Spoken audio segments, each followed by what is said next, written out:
देखिए उदासीनीकरण,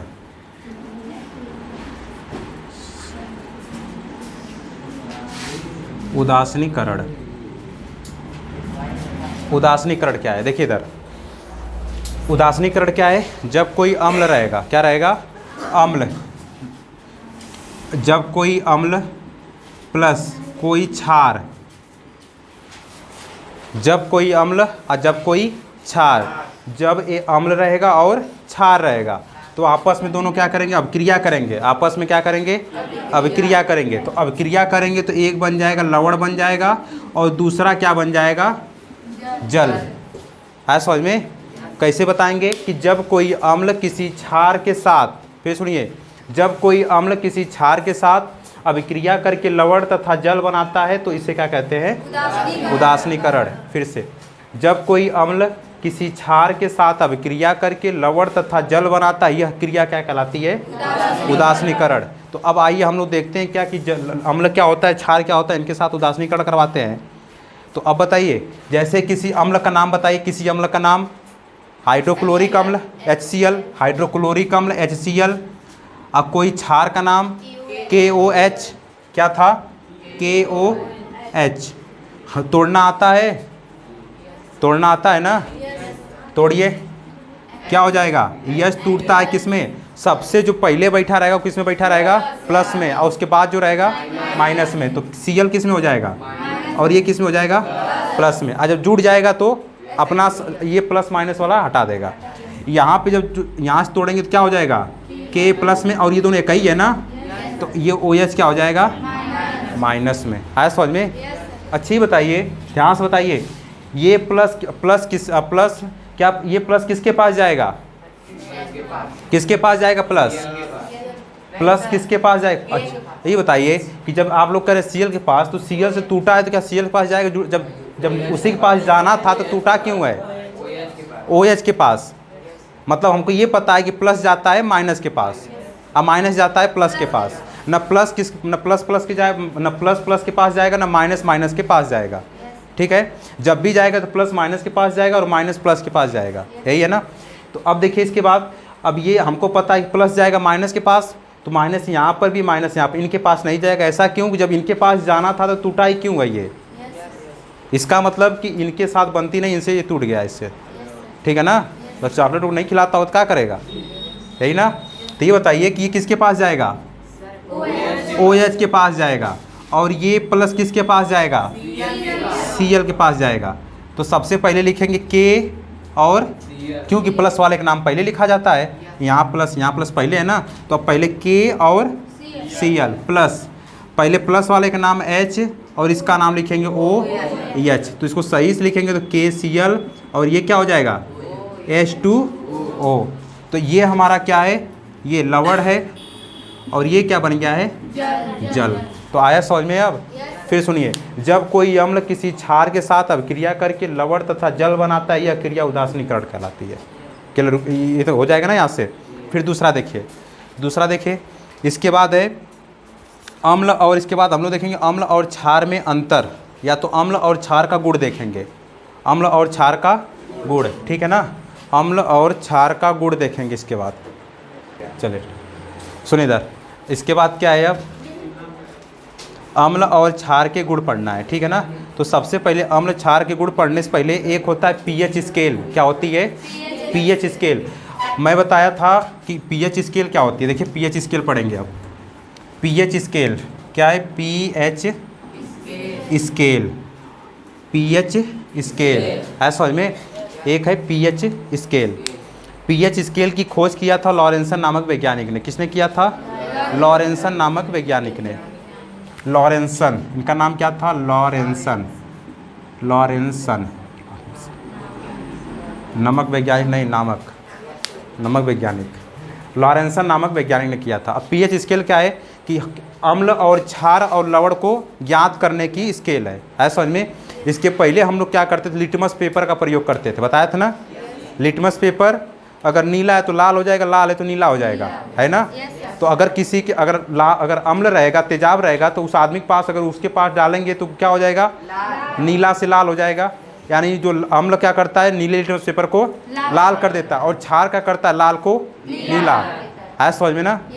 तो अब ये वाली इसके अब उसके बाद वो क्या, अब वो जो लिटमस पेपर था वो मतलब वो गलत हो गया। ऐसा क्यों? अब बताइए, जब अम्ल क्षार को बता रहा है तो लवण को कौन बताएगा? तो लवण को बताने के लिए क्या आई थी, पीएच स्केल।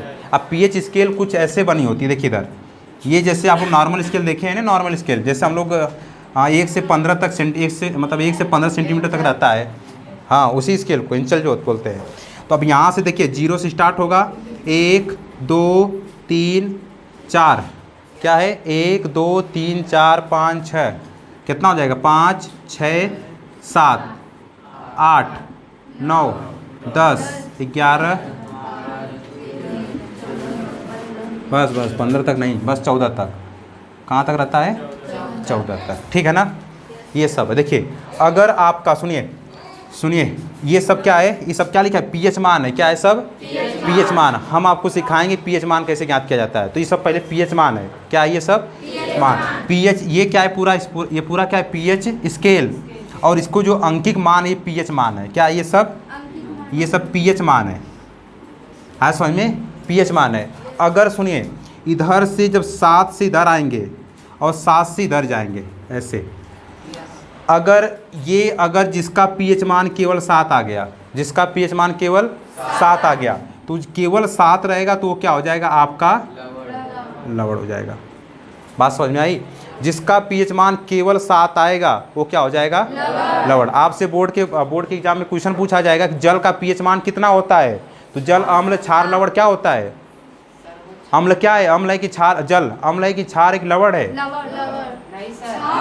क्षार है। पानी पीते हैं तो स्वाद में कड़वा लगता है ना, हाँ तब कोई स्वाद होता है? पानी स्वादहीन है समझ में? तीखा लगता है, मीठा लगता है, स्वादहीन, कोई स्वाद नहीं है। कल ही मैं बताया था कि लवण की परिभाषा, जिसमें एच और OH दोनों आयन रहते हैं उसे क्या बोलते हैं, लवण बोलते हैं। और जिसमें हाइड्रोजन, जिसमें प्लस आयन होता है उसे क्या बोलते हैं, अम्ल। और जिसमें OH माइनस आयन होता है उसे क्षार। और जिसमें H प्लस और OH माइनस रहता है उसे क्या बोलते हैं, लवण। तो जल का सूत्र अभी बताया था, तो यही तो बना था, ये प्लस था ये माइनस, तो ये दोनों मिलकर क्या बनाएगा, ये दोनों मिलकर क्या बनाएगा, H2O। तो H2O क्या हो जाएगा, लवण।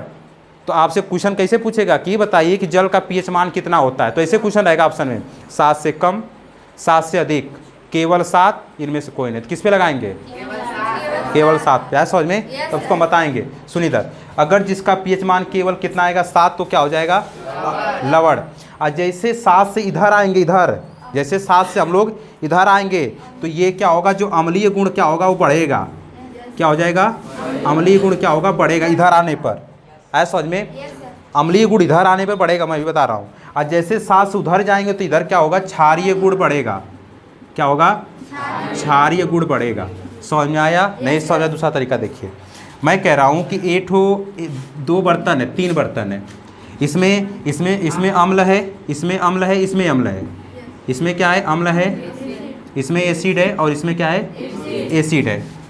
इसका जो पीएच वैल्यू है, मान लीजिए 2 आ गई, इसकी पीएच वैल्यू 4 आ गई, इसकी पीएच वैल्यू 5 आ गई। है समझ में? तो आप लोग बताइए कि इसमें सबसे खट्टा कौन होगा, सबसे अधिक खट्टा कौन होगा, 2 होगा, क्योंकि ये सबसे अधिक अम्लीय। इधर से इधर आने पर अम्लीय का मान बढ़ता है सबसे। अगर इसी को मैं अगर ठोस बर्तन लिख दूँ यहाँ पर, अगर मैं लिख दूँ 1, और ये क्या है, एसिड है, तो सबसे अधिक अम्लीय कौन हो जाएगा, 1 वाला। है समझ में? कि क्योंकि 7 से जैसे जैसे बढ़ते जाते हैं उसका अम्लीय गुण क्या होता है, बढ़ता जाता है।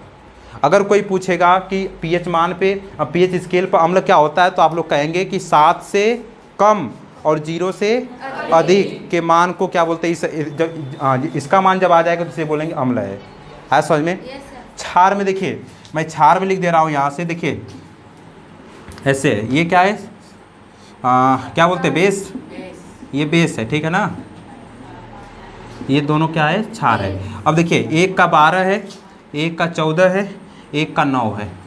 तो ये बताइए कि सबसे अधिक क्षारी कौन, सबसे अधिक कड़वा कौन लगेगा, सबसे अधिक कड़वा, मतलब सबसे अधिक कड़वा मतलब सबसे अधिक क्षार कौन होगा, 14 वाला। क्या हो जाएगा, 14 वाला। आया समझ में? पीएच स्केल में। तो जब हम अंतर लिखवाएंगे तो आप लोग अंतर खुद से भी लिख सकते हैं। क्या लिखेंगे, पहला अंतर, हम 2 ठो कॉलम बनाएंगे, एक तरफ लिखेंगे एसिड, एसिड मतलब अम्ल, और दूसरा कॉलम बनाएंगे तो क्या हो जाएगा बेस, जिसे क्या बोलते हैं क्षार। तो हम बताएंगे अंतर बताइए, तो आप लोग तुरंत अंतर बता देंगे। क्या कहेंगे कि एसिड में कहेंगे कि इसमें जो आयन होता है H+ आयन होता है, क्या होता है, और इसमें OH- आयन, OH- आयन आज समझ में। तो ये हो जाएगा H+ आयन और ये हो जाएगा OH- आयन। तो ये हो जाएगा पहला अंतर हो गया। पहला अंतर क्या हो जाएगा H+ आयन और इसमें क्या हो जाएगा OH, पहला अंतर हो गया। दूसरा अंतर क्या बताएंगे कि ये क्या करता है कि जो हमारा लिटमस पेपर होता है, लिटमस पेपर नीला को क्या कर देता है लाल। जब किसी आदमी के ऊपर तेजाब फेंक देंगे तो क्या कर लेगा लाल हो जाएगा। कैसे, गुस्से से। तो ये हो जाएगा नीला से क्या करता है लाल हो जाता है। यानी अगर अम्ल है तो ये नीला लिटमस पेपर क्या कर देगा लाल। और ये दूसरा क्या बताएंगे इसमें लिटमस पेपर, लिटमस पेपर ये क्या करेगा लाल को नीला कर देगा। ऐसा समझ में, क्षार है तो लाल को नीला कर देगा। फिर इसके बाद तीसरा बताएंगे कि एसिड का मतलब अम्ल का pH मान 0 से क्या होता है अधिक होता है, अधिक, और 7 से क्या होता है कम। और इसका बताएंगे क्या 7 से अधिक और 14 से कम। तीसरा अंतर हो गया। चौथा अंतर आपसे कोई पूछेगा तो क्या बताएंगे, चौथा अंतर क्या बताएंगे, बोलिए। चौथा अंतर कोई है, चार सब क्रिया करके गैस निकलता है। चौथा अंतर में मैं अब अपक्रिया में बता दूंगा। अपक्रिया में क्या बताना है कि अम्ल किसी धातु के साथ जब अपक्रिया करेगा ना, अम्ल किसी धातु के साथ जब अपक्रिया करेगा तो हाइड्रोजन गैस निकलता है, उसको मैं बताऊंगा। क्या है कि जब अम्ल किसी धातु के साथ अपक्रिया करता है हाइड्रोजन गैस निकालता है, लेकिन क्षार जब किसी धातु के साथ अपक्रिया करता है तो जल बनाता है। ये अंतर है। तो लेकिन इसको मैं बाद बताऊंगा। पहले 3 अंतर समझ में आया अम्ल और क्षार में। इसके बाद एक तो सवाल बता दी, बस छोड़ दे रहा हूँ। लास्ट सवाल है, इतना समझ में आया ना, ठीक। लास्ट सवाल है कि सुनिए,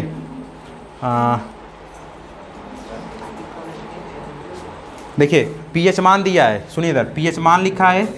pH मान कितना लिखा है 1 3 4 8 7। pH मान कितना है, pH मान 1 3 8 11 7 4 नहीं। चलिए पहला ऑप्शन क्या है प्रबल अम्ल। आप लोग खुद बताएंगे प्रबल अम्ल। दूसरा बताइए, दूसरा है दुर्बल अम्ल। दूसरा 1 मिनट। तीसरा क्या है प्रबल क्षार। चौथा क्या है दुर्बल क्षार। और पांचवा क्या है लवण। चलिए बताइए जल्दी से। तो ये बताइए कि इसमें प्रबल, हाँ कहाँ पे, पहले वाले में प्रबल अम्ल, प्रबल यहाँ प्रबल रहेगा, प्रबल अम्ल लिखिए। चलिए ये बताइए कि आपको 1 2 3 4 5 6 ठो, 1 मिनट 1 2 3, ये एक नहीं होगा, एक है क्या 1 3 4 8 1 2 3 4 5 1 2 3 4 5 1 2 3 4 5 1 2 3 4 5 3 को हटा दीजिए, ठीक है। चलिए इसमें बताइए कि कितना है। देखिए एक बर्तन रखा गया, एक का pH मान 1 है, एक का 4 है, एक का 8 है, एक का 7 है, एक का 7 है। मतलब 5 बर्तन है।